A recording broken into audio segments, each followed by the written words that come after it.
Hey everyone, thanks for tuning in to another episode of The Dump.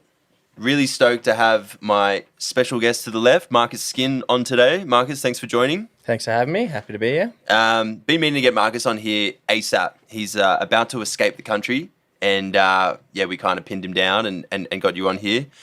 Who is Marcus Skin? Marcus Skin wears an X Games bronze medal. How does that feel? Feels good. Lost it last year, but still good. Feels good that I won it. All right. And Marcus is filmer, editor extraordinaire, kind of coming from nothing here, being a snowboarder, and kind of just progressing through the ranks. He's now filming the cream of the crop with McMorris, Travis Rice, Kotesenburg, Method Mag, Shredbox, and you got a contract with Monster recently, which is really cool. And the cool thing about Marcus is he lives on the road. So he's traveling to every snowy corner of the globe, whether it's filming in the streets, hang out of freaking helicopters in Alaska, doing your time up at Front Valley, still filming the crew up there, or hanging out in your new home in Wanaka in New Zealand.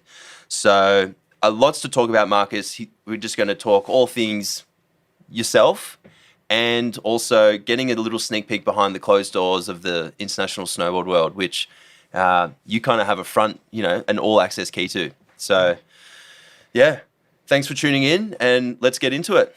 Let's go.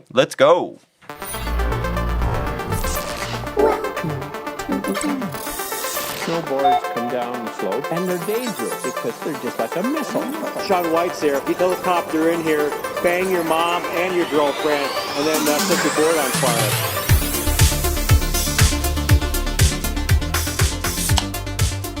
Crack into another one then. Yeah. Marcus, how you going? Cheers, pretty good. Thanks for having me. All right, so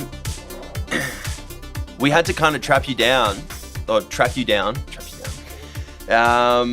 You're taking off to New Zealand on Thursday, so just in a few days for those tuning in, Yeah, just a few days. Just got out of quarantine like a week ago, home for 2 weeks, out of quarantine, and back to New Zealand. So pretty excited to get back over there. It's been a while. Yeah. And you say home. Where is home for you? Sort of like my home where I grew up is Canberra. Yep. Like that's where like my mom still lives. So like I go back there every time I come home. Yep. And I leave my stuff there at least. So that's as much home as it is. Okay, cool. And I mean, like, from an outsider's perspective, and knowing you on a personal level, you live a pretty crazy life on the road. How much time are you like still doing at Mum's house in Canberra? Like before COVID happened, I'd spend like maybe like a week or two there, spread out over like the whole year. Yep. So like I'd come home for like maybe 2 nights, and then like jet off for a few months, and then come back for a night there, and like. Yeah, it's kind of like a lot of back and forth. Like not that much chill time there. Okay, but yeah. Cool. Well, mate, super excited to chat to you today. I mean, we've been chatting to a lot of snowboarders, specifically riders, and, we're really keen to tap into other elements of snowboarding, whether it's, people that are involved in the industry or yourself, who is, you're an Aussie from Canberra and you kind of just came out of nowhere. And you're now like in that kind of top tier of snowboard filmers. And you live an incredible lifestyle. And I'm right in saying it's your full-time job. That's your income, right? Yeah, probably for like about 5 years now. Pretty much just filming snowboard has been my full-time job. That's pretty kind cool. of year round. So, cold years. So I guess diving straight into it, where did you come from? And how did you get into snowboarding originally? Like, where were you kind of putting in time on the snowboard? Well, pretty much. So, like, I grew up in Canberra. Yep. And my dad's a skier. So he would, like, when we were, like, real young, like 10 years old, he would take us down in the snow. But he cross-country skied. So I'll go cross-country skiing, sadly, like, every year when I came down in the snow. And would sort of just do that every year for a bit. And then eventually I, like, would come up to Parashell, Threadbare, and I'd see the snowboarding. Eventually talked him into taking me snowboarding and paying for that. What age are we talking? I probably like snowboarded for the first time when I was like 12. Okay. And would come like once a year for like a few years and just get to snowboard for like a weekend or a week. Yep. And like pretty much just snowboarding with my dad. Okay. Or, like he would ski, but I'd snowboard. And then when did because I know that you used to do like seasons down here or in Jindabyne. So we're actually in Threadbare at the moment at the Burden Shop. When did you start putting in the solid time on the snowboard? Yeah, it sort of wasn't until like I hit like the end of school And I finished school, moved straight down here as soon as I like finished school. To Jindabyne, Yeah, yep. to Jindabyne to do the winter. And yeah, I was like, I just want to be in the snow, like try to be a pro snowboarder. That's my hope. But Be a pro snowboarder? Yeah, That but was the number one goal? I'm fucking terrible, so it was never a hope. Isn't that the story of every filmer or every snowboard filmer? I know a lot of surf filmers as well. Like the aspirations to be a pro, you realize you suck, so you pick up a camera. Yeah. And I don't know, things always seem to work out better for the filmers than the writers anyway. Yeah, it was a full classic story. Yeah, the first season I came down, wanted to be a pro snowboarder, thought I was going to be sick, broke my back halfway through the first season. So then I had to like fully off it. So then, yeah, after that, then I was like, all right, I still want to hang out with my friends, but I'm going to start filming a bit. Okay, because I remember in the Grom days, you used to throw some pretty rogue front sevens up at Perisher. Yeah. You had a good front seven on you. It was kind of a front seven or like a double fronty. And Yeah. That's the only two things I could do. I couldn't spin backside or anything. I remember you used to go hard. So broke your back, and that's when you picked up the camera. Yeah, pretty much. Or like the first time I picked up a camera was in high school still, and my friend Harry Bink I went to school with. Harry Bink, for those listening, is the crazy moto rider. Yeah. So he's kind of like Monster, Nitro Circus kind of stuff. You guys went to school together? Yeah. Cool. And then he like built like his own like freestyle ramp at a house, like at a farm, and he would go out and just watch him every day. And I was like, oh, maybe I should start filming this because I'm just here watching you every day. Yeah. And yeah, you stole my mom's camera, and that's how I started filming. No way. And yeah, so first time I edited videos was because of him, and we made him like a sponsorship video to get him sponsored. No way. Kickstart of like both our careers. And now I guess. you guys are actually kind of teaming up together again. I know you do a bit of work with him because he's tied in with Monster. Yeah, so it sort of came full circle now. Like went off and filmed snowboarding. He just did all his moto stuff, and now we're like both like sponsored or working for Monster. Wow, that's Kind really of like cool. full circle, come back around. We just filmed a video last week. Really? Yeah. Does he get on the snow? He can. First time he came to the snow in high school, he did a double backflip on the Dude, skis. He's like insane. Yeah. Really? Yeah. Does he do the OnlyFans thing? He has been known to Do the OnlyFans? to be a part of the OnlyFans. Jesus. With his ex-girlfriend. No, I think not so much anymore. But yeah. Okay, cool. He was making some good money probably. Yeah. It's something I might look into. Yeah. All right, cool. So then Perisher Front Valley is your stomping ground. Yeah. Yeah, that's like where I grew up, like learning to snowboard properly and film, I guess, too. So then when did things start to kick into gear where you were like, okay, I've got a camera, there's a couple snowboarders. I mean, I know that you're really friendly with quite a few of the crew, and you started a crew, Odd Folks. Yeah. Or I didn't actually start it. Troy and Joel started like a little snowboarding crew called Odd Folks. Odd Folks. And then I was living with Troy at the time, and I was like, I could film. Like, I'm pretty handy with it, so I'd like start filming them. Yep. And yeah, like it was kind of all their thing, and I just kind of chirped along and helped film it, and then it kind of just blew up from there, I guess. And were you running a pretty budget camera at that time? Yeah, probably like $500 camera, $100 lenses, like the cheapest of cheap shit. Yeah. And yeah, but excuse me, but did the job. And then I guess, I mean, the cool thing that I wanted to get into is that, you know, you were up there filming the guys, not really, you didn't have intentions to be a filmer or anything, right? Like, Yeah, it was sort of, I just wanted to keep hanging out. you just wanted to hang out in Jindabyne and party. Yeah, and like when I hang snowboard. out with my friends and party and like have fun. But I like didn't want to break my back again, so I didn't really want to like try snowboard that much anymore. Yep. And everyone else was really good, so it kind of feels like shit when you can't keep up. But then you can keep up if you have a camera. And then Odd Folks just kind of started to take off. Like, Yeah. I mean, there were the first few initial edits you guys were dropping. Like, there was definitely a bit of a stalemate in the content that was getting pushed out in the Aussie snow scene at that point in time. Yeah. Yeah, we sort of, like, me, Troy, and Joel saw, like, a gap in it because there was, like, the BHK and Big Hugs crew who were, like, older than us. Yeah. And they're all sort of moving away from the snow, so we're like, let's actually try to do something. Like, Yep. Like, get noticed, get money, and, like, travel around. Mm-hmm. Just try and make cool shit. And how did that go? Went pretty good. Made 2 movies, I guess, which were pretty good. That blew up a bit. Well, yeah, because I wanted to dive into Yeah. those. Like, I guess, you know, the crew started to grow from Troy and Joel. So for those listening, Yeah. Troy Starrick and Joel Cantle. And it grew and you started, you know, bringing on more riders. Yeah. Which was just like, I mean, to you, it's the boys and the girls. You know, Yeah. I know Jess Rich was in there. Yeah. And the twin. Yeah, the twins were around Yep. a bit. Yeah. But then, Australian snowboarding at that point in time, it didn't have any, like there was Digital Snowboard magazine, which, we spoke on in the last episode with Charles and Teeny on. There wasn't really, I know like Tom Hannum and he was doing the Big Hugs thing, and they were putting out more short films than anything else. And then you kind of went all in, rallied up the crew, and did you sell it to Burton, the idea? Well, we sold it to a bunch of different brands, like anyone who was sponsored, like all the riders who they're sponsored, we tried to sell it to everyone. But Burton and Analog came along as like our strong sponsors. Yeah. And kind of would like fund half or 3/4 of the movie. Yep. Even having no riders in the movie, which is really cool by them. No sponsored riders. All the first movie we made, Jai was meant to be in it, but then we ended up giving his footage to Method Mag instead.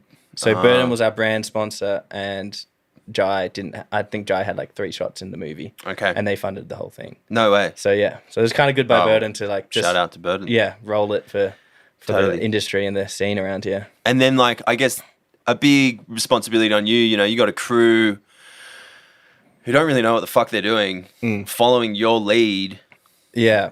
How old were you at that time? I think for our first movie, I would have been like 19 or 20. Had never been, like we went to Europe and Japan for the first time. Had never been like anywhere. None of us had been to Europe or anything. And we pretty much just went out by ourselves, got a hire car, like partied, tried to film stuff, didn't really know how to film stuff. Or set up spots or anything? Yeah, nothing at all. Like we went to Austria, and none of us had any avalanche experience, and they were like going through like the worst like, avalanche week of their like in St. Moritz in a long time, and we were just kind of just creeping around, no idea, kind of made it out fine, but yeah, just a bunch of 19, 20-year-olds trying to make a snowboard film. Yeah. Did you have the father figure photographer on the trip? Was it Riser? Yeah, it was Riser. Yeah. He was the one kind of like pushing us in the right direction, but he definitely just wanted to get his photos. He wants shots. So yeah. He'll send you into avalanche zones. So like he built a jump for the riders who didn't know how to build a jump, and then like sent them off the jump, and they just got worked. I guess you guys wouldn't have been hitting street spots or filming spots at that point. Like I think maybe Troy and Joel had like done maybe like one trip for like a week or something in their life, but kind of had no idea, and just kind of winging it. Because I guess for everyone listening, it's a bit of a surreal experience when you go from hot lapping the front valley terrain park of Perisher, where guys and girls are putting in 50, 60 laps a day, and you're getting so much time on the board. And you go overseas and you go on a photo shoot or you go on a film shoot, and you're spending 5 hours setting up a jump or a wall ride or driving around in a car, freezing your ass off trying to find a spot. Yeah. Was that a bit of a trip, like a bit of a hard transition? Yeah, it was like a real hard shock, like Yeah. realizing how much goes into like maybe get this one clip that's like 3 seconds. It's like you got to drive around for days. You got to know the right place to be. You got to know what time to be at the spot. Like if you could get kicked out or not, like you got to dig it. Like so much more stuff goes into it when you finally go out and do it. And it's just like, this shit isn't as easy as it looks. It's like, it's not as fun. Totally. It's still fun because you get to hang out with your homies and stuff. But like, it's not like enjoyable, like riding the resort every day. You're going out, you're shoveling, and you're fucking sitting in the wet boots all day in a shitty car with trash everywhere. Like, it's not as glamorous as it looks from afar. Totally. But yeah. And like, who was the crew? Who was the original crew for Odd Folks Movie 1? Odd Folks Movie 1 would have been Troy Starrick, Joel Cantel. We had Rocco Riccelli, Harry Green, Tim Laidlaw. Yusei was our Japanese guide who spoke no English. So sick. So yeah, he like showed us around Japan. We didn't speak a word of English to each other because we couldn't speak Japanese. He just showed us photos of spots. A head nod, or like showed us where we're gonna go eat sushi. I'm probably missing someone that's gonna be real bad. Darcy Sharp had some shots in there. You had some shots in there. You and Hecky Saucer shared a part. Dude. Actually. I'm sorry. I forgot that. I still can't believe that. That's the, Pinnacle. Take away from my pathetic attempt at snowboarding. Pinnacle of your snowboard career. Shared part with Huggy Saucer. Yeah, at the end of his snowboard career. Totally. Yeah. We both went down. Yeah. We both went down with. It was good. No, it was You pathetic. did, it was great. And yeah, I think we had Jai Kearney too, but then we had to give all these shots to Method Mag, so he wasn't really in the movie at all, even though Burden was like the title sponsor, which was a bit tough. But yeah. Yeah. So tell me about that. Like, how does a 19-year-old Marcus Skin fund a snowboard film where you're traveling to Europe, Japan, and the States? I think we did Canada. You did Canada? Yeah. How did you pull that off? Pretty much when like it came to the end of the season and me, like Joel and Troy, like figured out we want to do this and we all, like came together. I was like, I'll write up a proposal and I'll take it to all the brands at the trade show. So like printed off this proposal, like little kid, like shitty, like Photoshop, like no idea what to put on this, and was like, hey, we want to make this movie, and just like went around to all the brands that I kind of met. The trade show, for those listening, is the one that goes down in Canberra, the SIA one. Yeah, like goes down in Canberra in like October, and I just went there and like pretty much just asked for some money and like said that we want to make like the best. We wanted to try and make like the best Australian snowboard film that's like been out. So yeah, that was the goal. And then what was the buy? Like, what was the appetite with brands on that? Like Burden was like, they contributed the most, which was good. They really kept it rolling. Yep. But yeah, it would matter to each brand, but like probably had like, luckily like 10 or 20 grand, or maybe like 10 grand for the first movie. And the second movie was a bit over 20 grand. And then how much money did you actually lose on the film? Definitely didn't make any money. Like when we made the second movie, it's probably like the worst year. Not worst year of my life. It was great. But I just bought a brand new Red and like bought all this new camera gear. My mum helped me get like a 50 grand loan out to like, this is going to be my career. Like I'm going to like buy all these cameras. 50 grand for a Red camera. Or yeah, not all for a Red camera, but like other lenses, like computer equipment, and like to make this movie and like travel, like, cause this is going to be my job. Like I'm going to set up this business. Dude, shout out to Mum. Yeah. Big shout out to Jules. Yeah. Jules? Yeah. Jules. Go Jules. Yeah. And then I think when I first went to fly to Canada, my visa got denied. I got stuck in America for a month, so I couldn't go film with everyone. Got stuck in America. Red got stolen in America after like a few weeks of having it. And then the camera that you got a $50,000 loan from your mum from got stolen. Yeah. Before you even started filming the movie? Yeah. I was just filming Park at Keystone and someone stole my bag one day. And then later in the season, we were getting sleds, and I was renting 2 sleds and a trailer off like Mikey Rents and DCP to film the movie. And one night we got home, or like we went to get up in the morning and the whole trailer got stolen. So that was like another 15 grand that we had to pay them back for their sleds getting stolen. Holy so that was like shit. a big minus And year in money. You obviously didn't have any insurance or anything. Nah, because it's just like we're renting them off friends just to like give them a bit of cash. And yeah. Fuck, dude. That's full on. I mean, like, I guess that just goes to show the passion and, you know, the love that you have and the commitment. I have to, you know, take my hat off to you when those things happen. I mean, like, dude, I've been on snowboard trips before overseas. Like, it is testing. Like, you're hanging out with crew that you don't want to hang out with. People are in a mood. Yeah. People don't get a trick. Yeah. Like, if you spend 24 hours a day with anyone, you're gonna get annoyed at them. Like, it's tough, but it's like it's good. It's worth it. It's still your friends, and you have a great time. But yeah, like no matter how good of friends you are, it's gonna be like tough going. Yeah. But anyway, the movie turned out to be a big success. You had a big premiere here in Jindabyne. Yeah. And, you know, I think that film really fed some life into the, I mean, I don't want to call it dead, but the Australian snowboarding scene was kind of like on a dip. Yeah. In terms of, there were riders and there was the web platform, but there was no one really pushing and putting stuff out. And I think that, like, you know, when you look at brands and you look at everything, like there was a bit of a detachment. So I think it was really cool. Like, it brought the whole community together. Yeah. I think premieres and films in general are so important. And Yeah. I think, dude, I'm pretty sure you put a lot of riders up there with brands and you help them get money and travel budget and could kind of put them on a path to keep doing that for a few years. Yeah, it was cool. Like premieres are like my favorite thing about snowboarding. Like you get to watch good snowboarding. I know Everyone gets to hang you out love to I know you love a good get to premiere. party. Like yeah, yeah. It sucks kind of with COVID. There hasn't been any premieres, but yeah, it's nice when it all comes back around. Totally. And there's less movies now too, which kind of sucks. Yeah. But yeah, hopefully more people get out there and do it because it's fucking fun. Yeah. So I guess, you know, you did Odd Folks 1 and then you came back for round 2. Was that the kind of next step? Yeah, well, like now that we figured out how to like film street and maybe film a bit of power and like make a movie, we like want to make it bigger and better. And yeah, the goal was to come back like best movie ever, and it's good.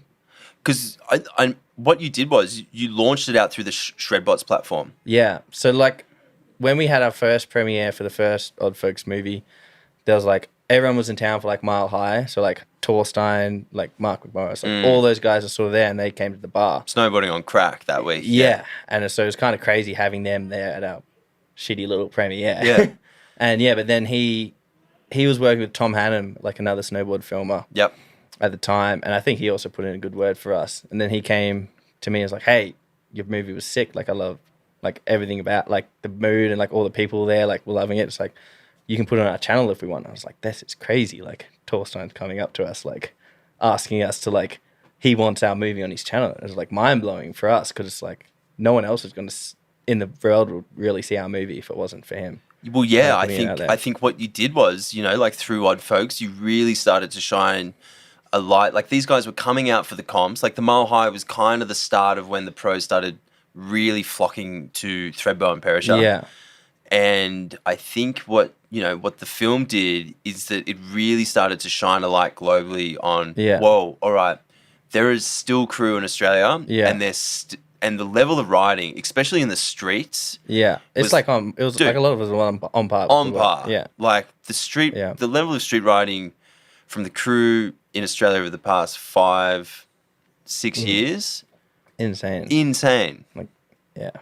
Like you put somebody that's, you know, getting backed big time in an international video part and you've got, you know, Joel Cantel, like, yeah, Joel is putting down some heavy shit. Yeah, just doing like crazy tricks that would go in like any like pros video part. Yeah, no, it's kind of cool to see. It was really cool, and I think it was an incredible thing that you were able to do, probably without even really knowing it at the time. Yeah, I don't think any of us really knew what we were doing that time. It's just kind of just go film snowboarding because we want to do it and party. Yeah, and you get to travel. That's good.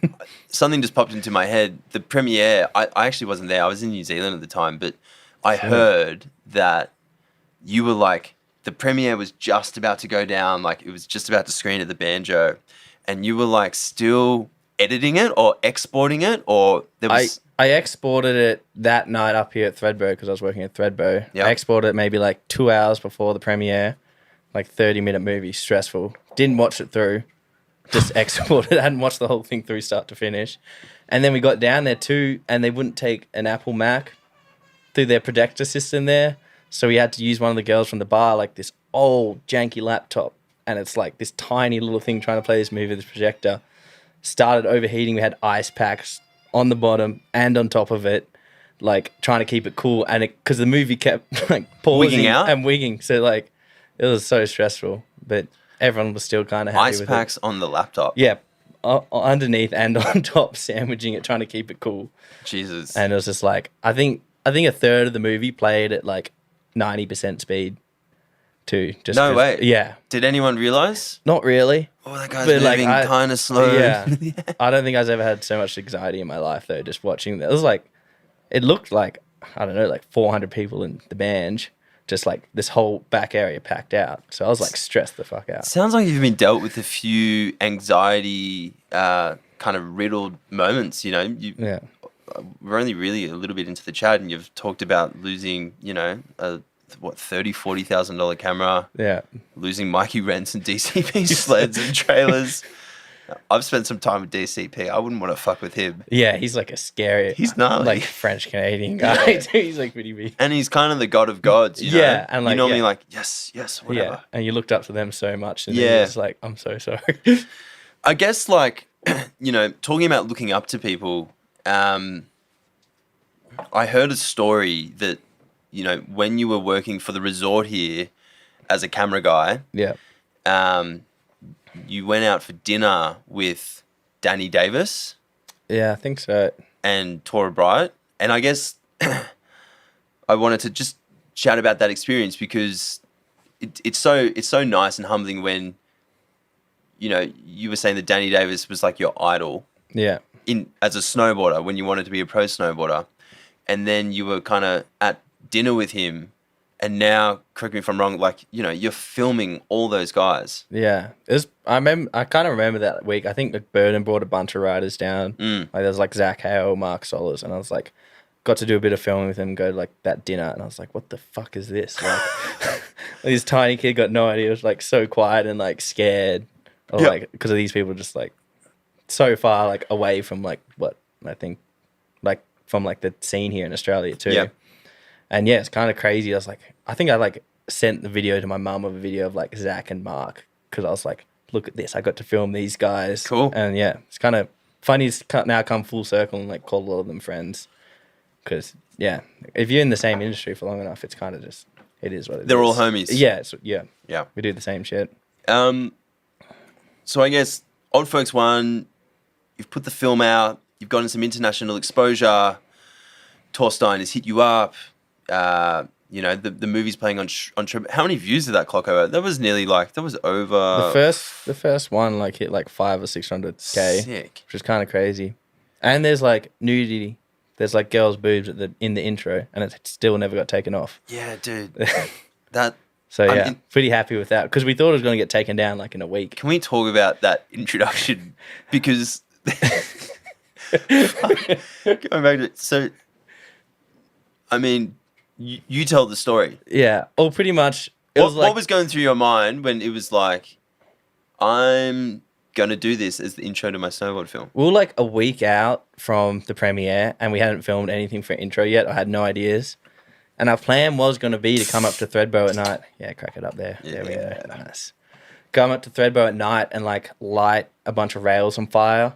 And everyone would like ride these rails and like be fire and like it would just look sick. It'd be lit. And then I think at the last minute, Threadbow said no because it's probably a fucking terrible idea to let a bunch of kids go up the mountain with Sounds some fire. like something I wouldn't condone. Yeah. Yeah. And then we're like, what the fuck are we going to do? And then photographer here at Threadbow, Aiden, he was going to trash his car like to the wreckers for like a few $100. I was like, I'll buy your car off you and we can trash the car as the intro. And just like Dope. something funny. And they were like, all right, we got the car. And like, oh, if we should trash it, everyone would just kind of dress funny and we'll just trash it. And it's like, oh, it'd be kind of sick to have some girls around. So we found these two girls, like, I think the night before we did it. We're like, yeah, because our old logo used to be like a balaclava. Yeah. So we're like, oh, yeah, we'll put the balaclava on you. And you kind of just don't wear a shirt. And just like trash the car with everyone and like just go like cause a fucking ruckus. Mate, it was intense. Yeah, and then it just kind of just happened how it was. And like, I was kind of like directing it, like telling people to smash it. And then we had Lucas Wilkinson, another filmer. He was the one actually filming it. And it was just the weirdest.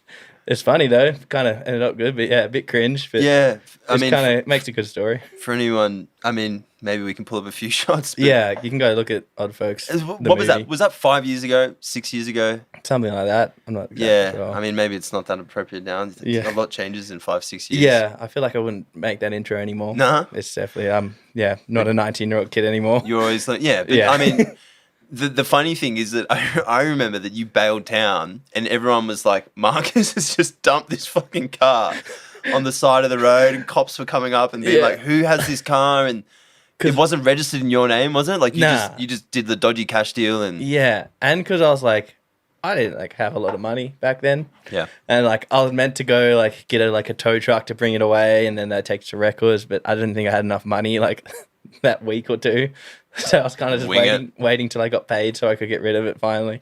And yeah, Yeah, worked out. Probably one of the greatest intros to a snowboard film ever. Yeah. You know, it was like paying homage to those snowboard films in the 90s. Yeah, and that's kind of what I want it to be like. There's no much like skits or like funny shit in movies. Yeah. Anymore. It's all like super serious. And we're like, nothing like snowboarding's not serious. So like, why the fuck? Why are you make trying- it Yeah, why serious? make it serious? Like it's meant to be fun and funny and Totally. take the piss out of yourself. So yeah. So then, I mean, after that film came out, you know, you were still here in Jindabyne, but then like, when did that little light bulb moment hit for you where it was like, whoa, all right, I'm now starting to hang out and ride up at Perisher with these pros overseas that come here for the winter. When did it pop off to you where it's like, okay, I can actually make this my career, or I can make an income or I can make this my full-time job? Yeah, I don't know. I think it definitely took a few years of like finally being like, I can do this and it be my like career and job, not worry about it. But I think it would have been around like me and Carlos went traveling around for like a lot of the season filming. For everyone listening, Carlos Garcia Knight. Carlos Garcia Knight, Yep. Mexican from New Zealand. Yep. Yeah. And yeah, we went around and filmed for a year, and like that year he'd just finished the Olympics, so a lot of spotlight was on him. And we'll go around trying to film and like bumped into people, like met a lot of people. He got sponsored by Monster that season too, Yep. so it all kind of like, I feel like the two of us kind of like, or I was kind of hanging on to him actually. He was kind of like skyrocketing. He up. was on the rise up. Yeah, he was on the rise up. Like Take me for the ride. fifth at the Olympics, like new Monster like contract, and I was just like, yeah, I'll come and film you. And yeah, and then I think after that, then I just met a lot more people, and like then I got like hired by like Mark and Craig for a project. I like Mark and Craig McMorris, and yeah, just after that, just met so many more people, and then just jobs kind of just kept popping off. So how did you and Carlos originally meet? Because, you know, you were Australia based, Yeah, and then you ended up filming this Kiwi. yeah. Where did that relationship? Where did it spark? I met him for the first time in Europe when we were actually filming Odd Folks 1. I went to go stay with like the Australian snowboard team for like a bit, like when we weren't filming anything. And then he came to stay with the team too because the New Zealand coaches couldn't come or something. So we both met there when he would have been like 17 back then. Yep. And I filmed his like run for the Absolute Park Spring Battles. And I think he got like second or third. And yeah, kind of just like kept in contact from there. And then eventually I moved over to New Zealand for a tourism job. And I hit him up and I was like, hey man, haven't spoken to you in a while, but can I like, do you have anywhere to live? Like, can I stay at your house or something? And yeah, and then we just kind of clicked and started filming a bunch of stuff from there. And you guys are kind of like, you know, best friends now. Yeah, yeah. Well, You've done some Yeah. really, really, really cool projects together. Yeah, we've done some sick stuff together, and yeah, traveled together, lived together in New Zealand most of the time, and yeah. he's a So G. when did you move to New Zealand? Because I guess one thing I really wanted to dive into was, you know, you've spent so much time in Australia and you're surrounded by the Aussie snowboarding scene, which you know very well. Yeah. And then you go to New Zealand for a tourism job, which you end up, ditching after some time Yeah. to just predominantly film snowboarding. What was it like going to New Zealand? Like, what were the instant differences that you noticed? It was kind of scary moving over there at first because I knew Carlos, who I'd hung out with for like a week Yep. in Austria before, and then I knew the guy I was working with over there, and I didn't know anyone else, and I kind of hadn't made that move. Like, I'd never moved somewhere overseas for like, it was Yeah. only for like 4 months at that time. Yeah.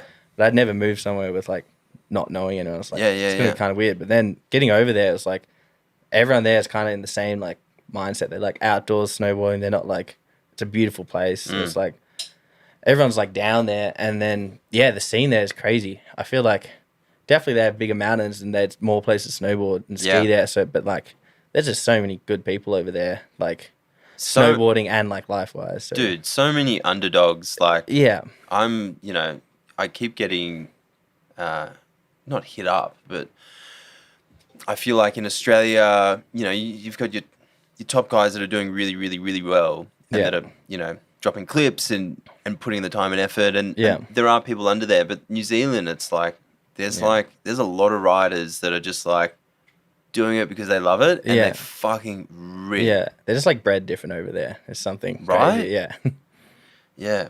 Yeah. yeah, Transfer's going over there next winter. yeah. You're coming. So where are you basing yourself when you're in New Zealand? In Wanaka. Okay, cool. Yeah, and yeah. And then I guess a lot of pros started ditching Thredbo and Perisher and going to Cadrona. Yeah, Was that your fault? definitely. It wasn't my fault. It all started because Jossie Wells started doing a competition. Yeah. So everyone started coming over there, and it's kind of about the same time I'd moved over there. And yeah, and everyone just started coming over there because it's like this way sicker event, and it was nice. Kind of Jindy is a bit small, and like maybe not the nicest place to fly like 20 hours from the other side of the world to be all the time. But it is amazing. But like Wanaka is like a lake and mountains. Yeah. Yeah. And, mate, you know, I don't think I've ever felt so left out when I started seeing the skins in shit dropping. Yeah. For those listening, what is skins in? Can you give us a little insight into that? Well, skins in isn't really in. It's just like a mindset or party. Nah, it's a funny story because it pretty much started. I had that cozy tourism job, and they rented like this nice big place for us for the winter, and it's pretty much just me in this like 4 or 5 bedroom like house in Wanaka, and then like all the work for tourism had finished, and then Sage and Zach, Sage Kotesenburg and Zach Hale were coming over, and they're like, "Hey, could we like, do you have a spot we could crash?" And I was like, "Yeah, sure, come in." Rent free? Well, we're gonna get him to give us a few $100, but Yeah. I don't think they ever paid us. Bit stingy. NZ Tourism paid for it. Yeah, NZ Tourism paid for it. And then when they got there, like, oh, we got this, like some other friends, so like Sam Taxwood and Schubert were like, oh, they're coming over too. Yep. Can they stay? I was like, yeah, sure. Like, there's plenty of room. And then like Sebe de Buck needed a place to stay. Claudia Mendlova needed a place to stay. Jake Carney, a skier Yep. from Canada, like he needed a place to stay. Who else was there? Fuck, I think there was like one other. It sounds like more people than a 5-bedroom house. Yeah, and it ended up like Schubert was like sleeping on a mattress underneath the kitchen table because there was nowhere else for him to sleep. I've been there before. Yeah, and kind of just from there just escalated into everyone coming down. We kind of just partied and like showed up on the hill. Like they'd ride harder than everyone else and fucking party as much. From my perspective and from what I've heard through the old snowboarding grapevine, is that you pretty much hijack Jossie's comp. Yeah, because it's like a skier's event too, because he's a skier, but he invited snowboarders because he snowboards too, and he's a G. And he loves which is snowboarding. really cool. But yeah, it kind of like, especially like kind of like Sage and Zach and those boys came in for like a lot of energy. Like the first year we're doing it, like they're barking at the skiers at the drop in, like all this shit, and like kind of like we had been in a bender like the whole week too, so like they'll see us out, like photos of us out at like 2 a.m, but then up the hill at 8 a.m. Ready to drop in. Yeah, barking at the skiers and shit, kind of shaking people up a bit. Yeah, I mean, like, dude, some of the footage you sent me, which I know we're not allowed to show on this, but like, it looked like the most out of control week I've ever seen. Yeah, best week of our lives. The footage of, what was it, Zeb Powell trying to... Oh, yeah, Zeb Powell, like... was smashing our the- TV with a sledgehammer, and yeah, a lot of shit. But there's a beer bong. We had this communal beer bong that went from the top floor of our house, because it was kind of like a loft, down into like the kitchen. And it was just, if you came in the house, you had to have a beer bong, no matter what time of day it was. Like everyone took a beer bong. I think Gimble God came in one morning. He was a bit hungover, did a beer bong. Someone put a bit of Jameson, mixed in with the beer to fuck with him. He had the beer. It was like 8 a.m. Threw up on our kitchen floor at 8 a.m. Tried to leave without cleaning it up. Time to go compete. Yeah. What did the Kiwis think of that? I reckon... I think they all get around it. They love a party. Do they? Yeah. Jossie loved it. Was Jossie there? Yeah, Jossie, because we ended up, the second year we had the Skinvitational was a party in the middle of the week at their Skins Inn. An actual legit... Skinvitational, there were flyers and everything. What was the DJ's name? DJ Anal Juice, aka Ethan Morgan, was our in-house DJ. Yeah, we had the Clubs, Like Carlos Yep, Garcia's, shout out to the Clubs. Yeah, the Clubs played a set 2 in the afternoon. Cool. And yeah. Yeah, I mean, for me, seeing it from the outside, I thought it was so cool. You know, you're up at Cadrona, you know, a ski resort, and you guys were on the mic with like lifts passing and skiers coming down the mountain. And you were saying, "All right, Skins Invitational, come see DJ Anal Juice." Yeah, it was a bit red hot, and I think we shook a few people, but No, it's good, man. Yeah. You got to shake up the system. not too many of the skiers turned up though. I think they don't like us too much still. So when do you Yeah. think you're going to get the ban from New Zealand? They were sorry? The ban. The ban. Do you reckon they'll ban you? No, I think we'll bring in like a lot of tourism. All right, Like people cool. want to The come. Skin Invitational Yeah, bring it in. We've like put up jokes in our stories like DM for like an application and like email your application forward to like Mr. Skin at mrskinsin.com. Like it's not a real email. And I get people hitting me up saying like, oh, the email didn't go through. Like, is the email right address?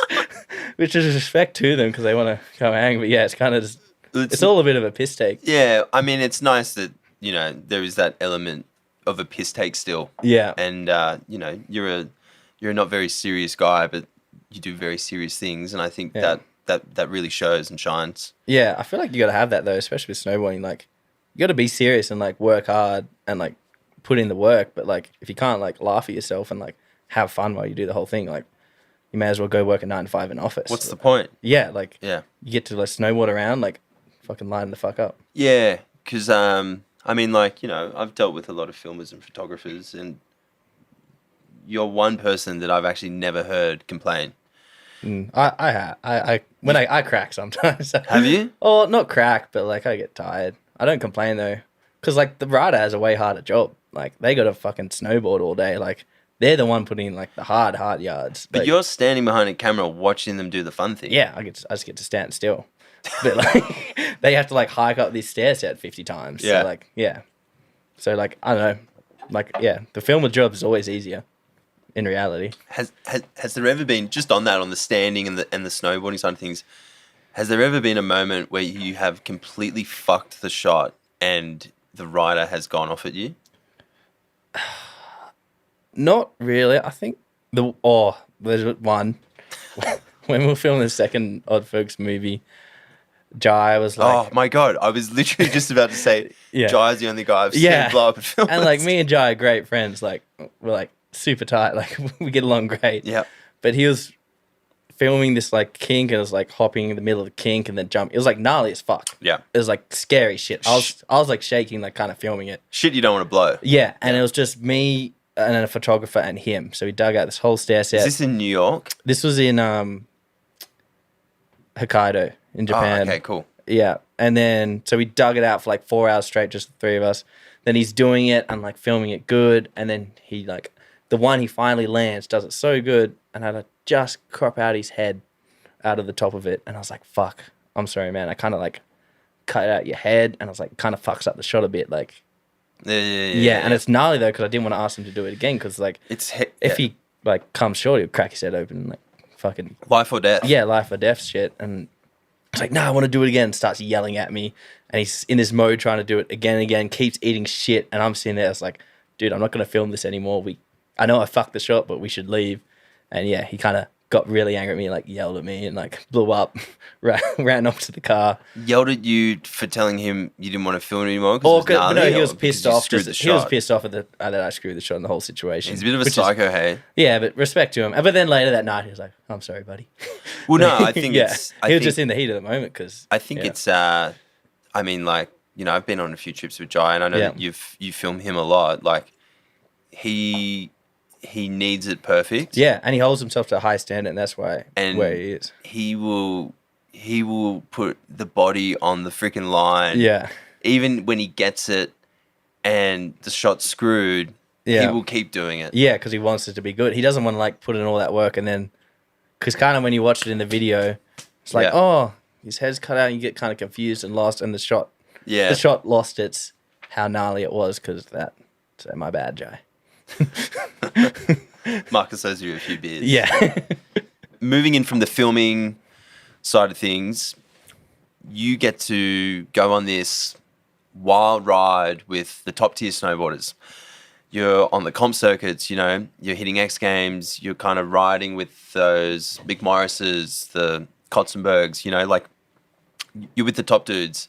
And from afar, it looks really fun and wild. And I also know at the same time that, you know, these guys are really serious. They need to win gold, they need to make money, and they need to be at the top of their game. Yeah.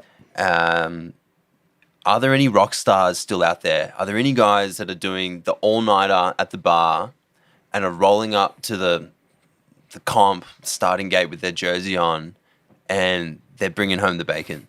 Yeah, I feel like all of the really good, or the majority of the top guys, like everyone parties. Like you're not at the top if you're kind of a square because it's snowboarding still.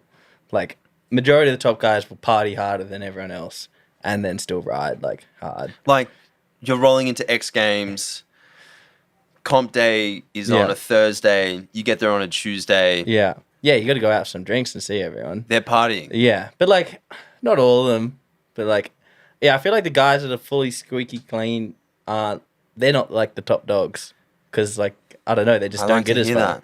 Who cares about those guys? Yeah, and it's like I feel like Sage is a good example of it. Yeah, like he doesn't do the comps and stuff anymore, but like he grinds like and like works hard for it.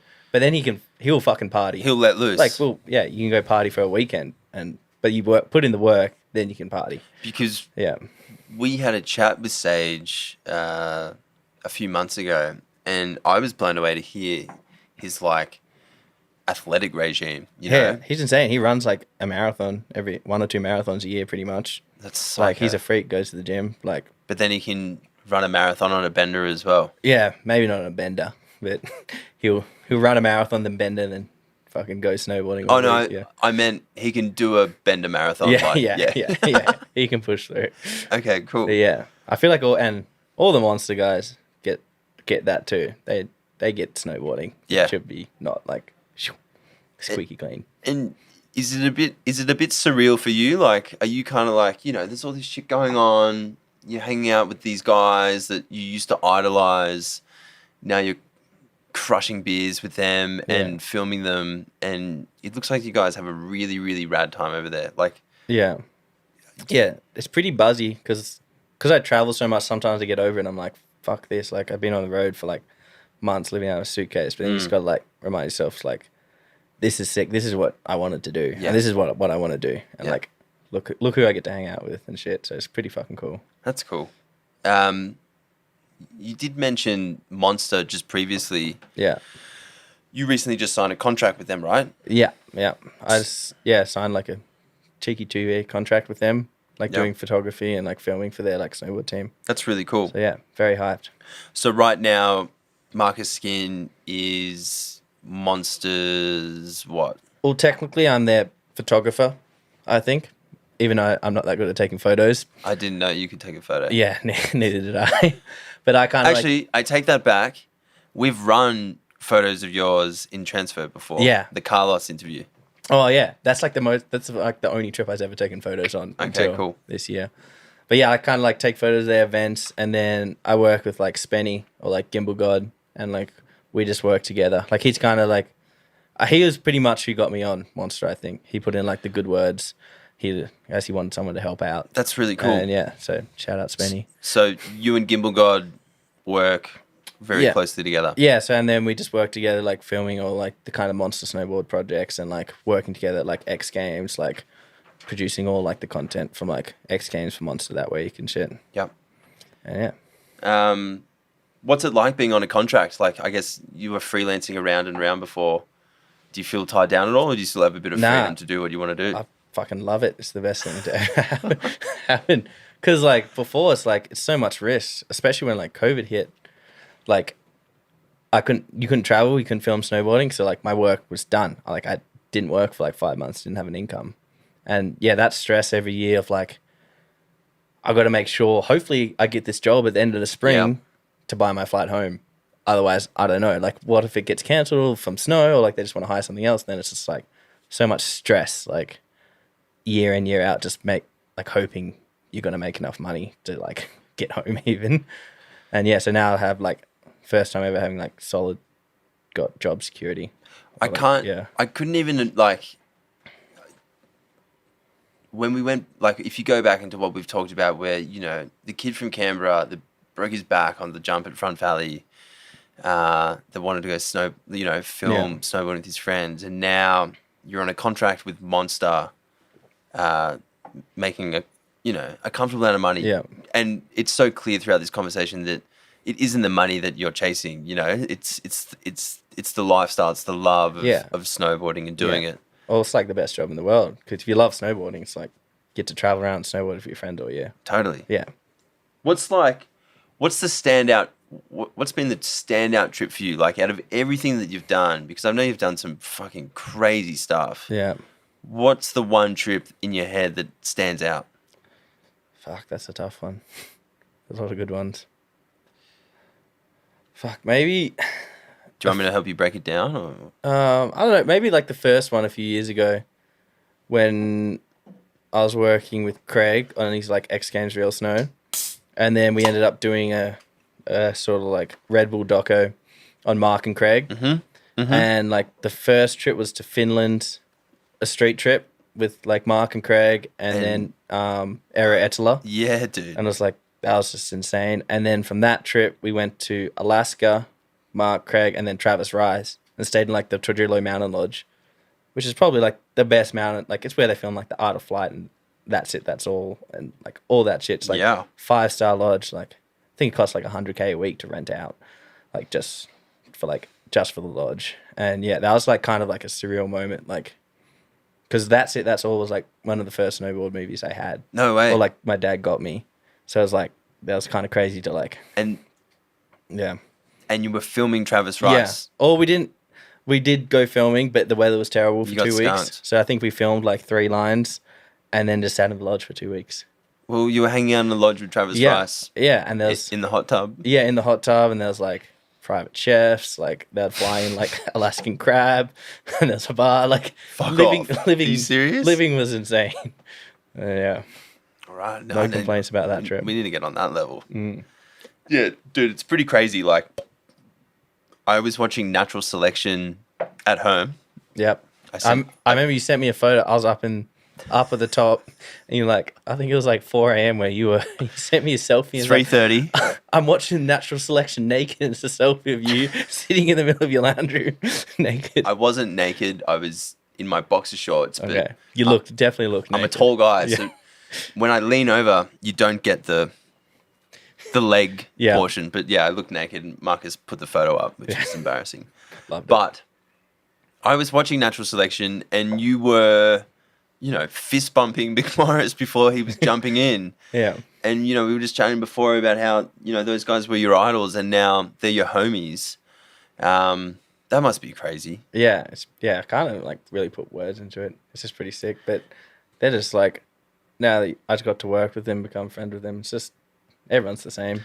Yeah. But yeah, it's a good feeling. Well, I mean, you're a good dude, and I've met the crew, or the majority of the crew that you're filming over there. Yeah. And I just think it's like, that's the beautiful thing about snowboarding. It's like, if you're not out there trying to hustle the game or trying to, rise your way to the top obsessively, that's when really like great souls connect. Yeah. And it's like, yeah, we're doing it for the love of it, but we're also going to do something really fucking cool out of it, and we're going to make some money. Yeah. I feel like that's the only, like, you snowboarders see through that a lot. Like, if you're just fake and you're like not in it for the snowboarding, you're just in it for the money, or like you're just in it for the fame or something, like, yeah, you're not a part of it. It's like a proven it's like a proven thing. Like, you got to be down and you got to like work hard. Everyone in the industry who's around the industry fucking works hard. Yeah, you run on you're known for running on no sleep. Sometimes. Like X Games week. And a lot of cores. Yeah. X Games week with Spenny, like we sleep for like 4 hours every night, because you get up at 4 a.m, edit all the stuff, make sure it's ready, go shoot all day, edit into the night, and it's just like for weeks straight, it's just, you got to do it. And that's, I guess that's why maybe we get employed too, because we can just not sleep for a week. Yeah, totally. And you got to party too. So, we're talking about filming, we're talking about partying, we're talking about not sleeping. Do you get to snowboard much still? I mean... Yeah. I feel like I snowboard more than like most people. Okay. Still, because like I spend maybe like 10 months of the year in winter. So I like spend a lot of the time on hill. And I prefer to film all day if we're filming something good. Like I'll happily not do go snowboard by myself because it's I get way more satisfaction out of filming a good clip of someone because once again I suck at snowboarding, so it doesn't really matter. Oh, I wouldn't say you suck. Yeah. I mean, I remember those front sevens very clearly. A yellow base board. But Carlos is good for it, and like especially Tom Wilmot, one of the guys we go out with in New Zealand, he will like take my bag for like one run down when we're going down somewhere, and I get to like rip a heli lap. So it's like I can't complain with that. Like I'm getting technically getting paid, and I get to like go rip a heli lap. Like I never really thought I'd get to even like snowboard out of I need to get on that program. Need to get over to NZ, mate. Yeah, I'll be over there very, very, very soon. Yeah. Mate, talking about New Zealand, plans for this winter. You know, you're jetting off in a couple of days. Yeah. And you're going to your second home, which is Wanaka. Yeah. What are the plans? What's going on this season?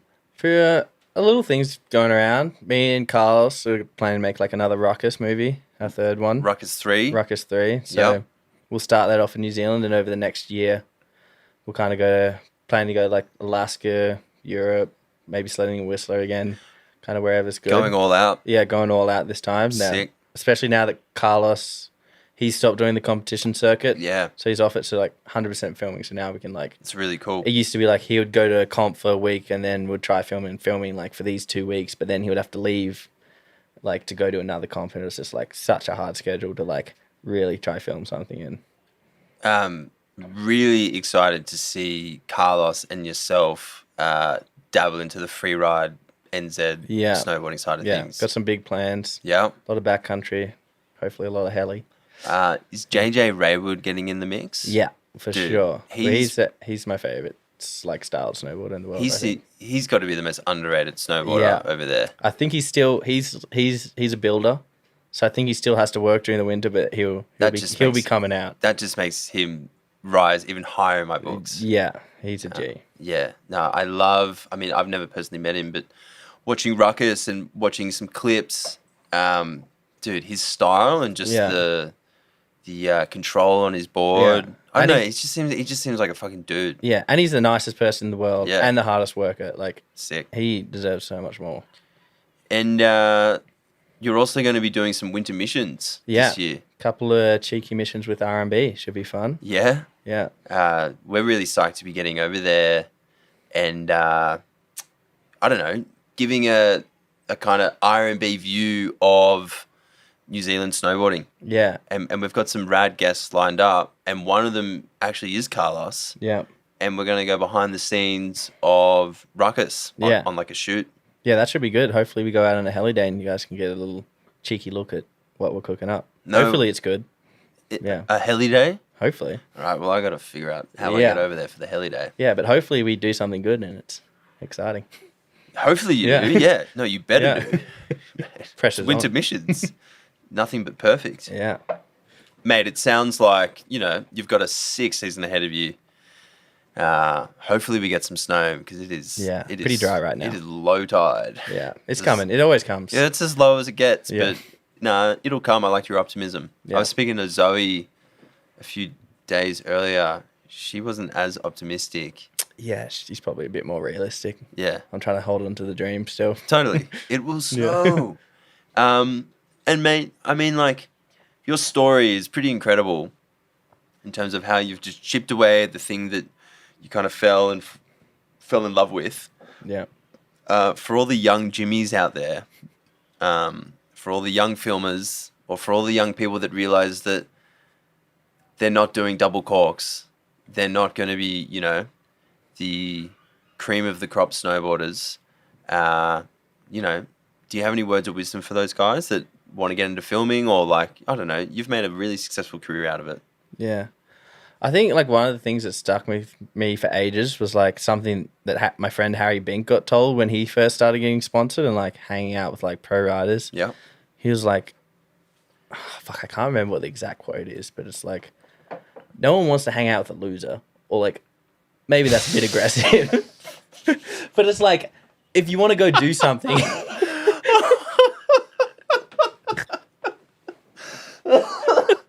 Sorry.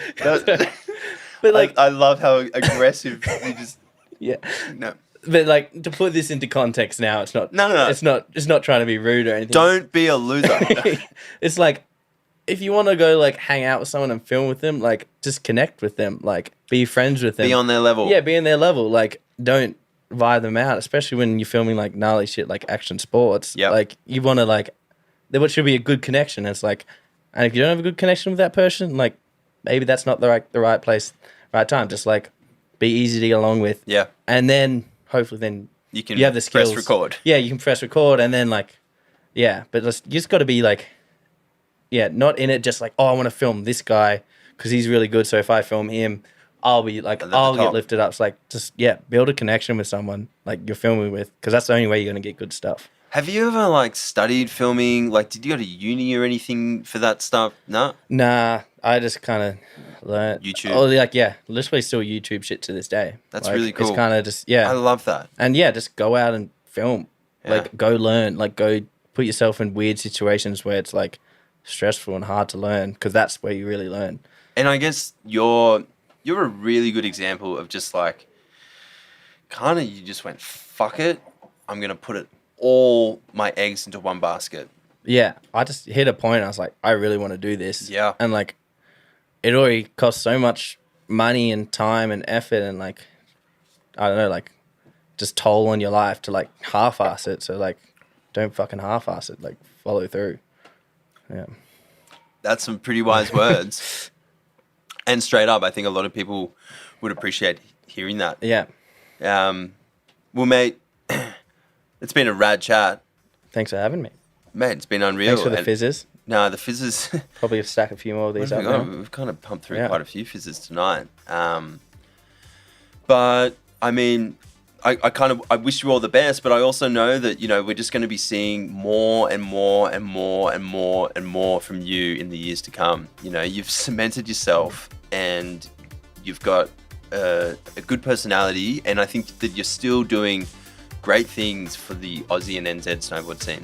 You know, with what you're doing with Carlos, what you're doing overseas, and feeding that back into the Southern Hemi scene. It's really rad. So I was stoked to have you on here to kind of chat through everything, and for all those listening, I hope you enjoyed it as well. Sick. Appreciate the nice words, mate. No, it's all good. Cheers. Cheers, Skinny.